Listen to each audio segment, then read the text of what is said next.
मीरपुर गांव, जहां मोहन अपनी बेटी पिंकी के साथ रहता था। पिंकी के जन्म पर ही मां का देहांत हो गया। मोहन अपना काम और पिंकी की देखभाल दोनों करता था। मोहन को परेशान होता देख गांव के लोग कहते हैं, मोहन, तुम दूसरी शादी कर लो, सब ठीक हो जाएगा। सब लोग ठीक कह रहे हैं, मुझे शादी कर लेनी चाहिए, जिससे मेरी बच्ची का भी काम हो जाए और मेरा काम भी। हाँ पापा, दूसरी शादी कर लो। मोहन की शादी बगल के गांव की सुषमा के साथ हो जाती है। सुषमा, ये मेरी बच्ची है पिंकी, इसका तुम अच्छे से ख्याल रखना। मैं इसकी नौकरानी नहीं हूँ जो इसकी सेवा करती रहूं। कुछ महीने ऐसे ही बीत गए और पिंकी बड़ी हो गई। सुषमा गर्भ से होने के कारण काम नहीं कर पाती थी। वह पिंकी से घर का सारा काम करवाती थी, जिससे वह पिंकी को स्कूल जाने नहीं देती थी। सुषमा, ये तुम क्या करवा रही हो पिंकी से, और इसे पढ़ने के लिए स्कूल क्यों नहीं जाने दे रही हो? मेरी हालत नहीं दिख रही है, जैसे इस हालत में मैं काम करूंगी। ठीक है, जैसा तुम्हें ठीक लगे करो। कुछ महीने बीत जाते हैं और हॉस्पिटल में सुषमा को एक लड़का होता है, जिसका नाम मंटू रखा जाता है। फिर सुषमा का बच्चा पैदा होने के बाद भी वह घर का काम नहीं करती थी। ये देख, सुषमा, अब तो पिंकी को स्कूल जाने दो। तुम क्यों चिंता कर रहे हो? मैं उसकी देखभाल कर रही हूँ ना। वो लड़की है, उसे घर के काम सिखा रही हूँ। और मंटू है ना लड़का, उसको पढ़ा लिखा कर डॉक्टर इंजीनियर बनाएंगे। तुम अपने काम पर ध्यान दिया करो। पिंकी घर के काम के लिए कुएं पर पानी भरने जाती थी। उसी रास्ते में रमेश की समोसे की दुकान थी। पिंकी उसे भी कुएं से पानी भरकर उसकी दुकान पर देती थी, तो रमेश पिंकी को पानी के बदले में समोसा खाने को देता था। रमेश, तुम्हारा बहुत धन्यवाद जो मुझे समोसे खाने के लिए दिए। नहीं सुषमा, तुम धन्यवाद मत बोलो, तुम भी तो मेरा काम कर देती हो ना। एक दिन मंटू स्कूल से आ रहा था, तभी वह पिंकी को समोसा खाता देख लेता है और घर आकर सुषमा को बता देता है।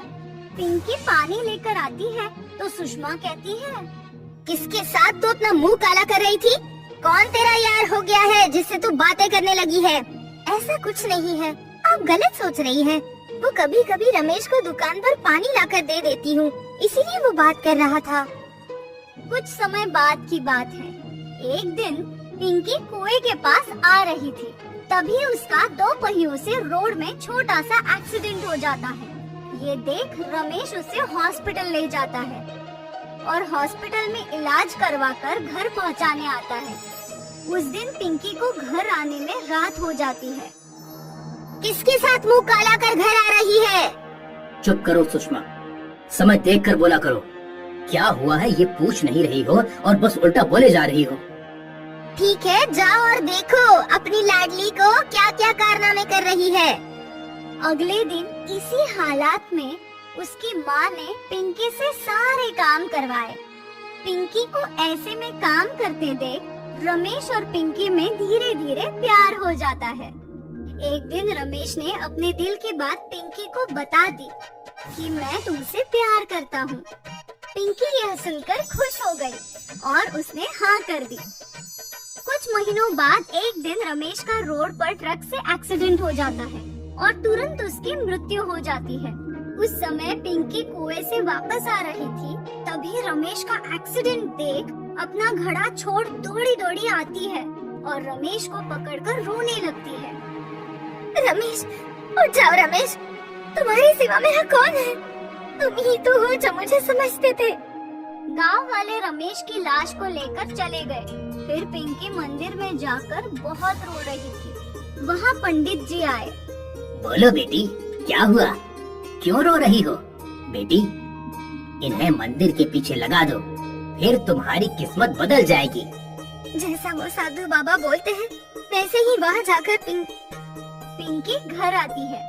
सुषमा पिंकी को खाली हाथ आते देख बोलती है, गलती से घड़ा मेरे हाथ से गिरकर टूट गया, इसीलिए मैं पानी नहीं ला पाई। पिंकी अगले दिन मंदिर जाती है और वहाँ जाती है जहाँ उसने आम लगाए होते हैं और देखती है कि वहाँ 3 बड़े बड़े आम के घर होते हैं। तभी वहाँ भगवान प्रकट होते हैं और वो कहते हैं, बेटी पिंकी, तुम बहुत नेक इंसान हो, इसलिए पहले घर से मांगोगी तो तुम्हें अच्छे अच्छे कपड़े मिलेंगे, और दूसरे घर में तुम्हें जो खाना हो वो मांगना, सब मिलेगा।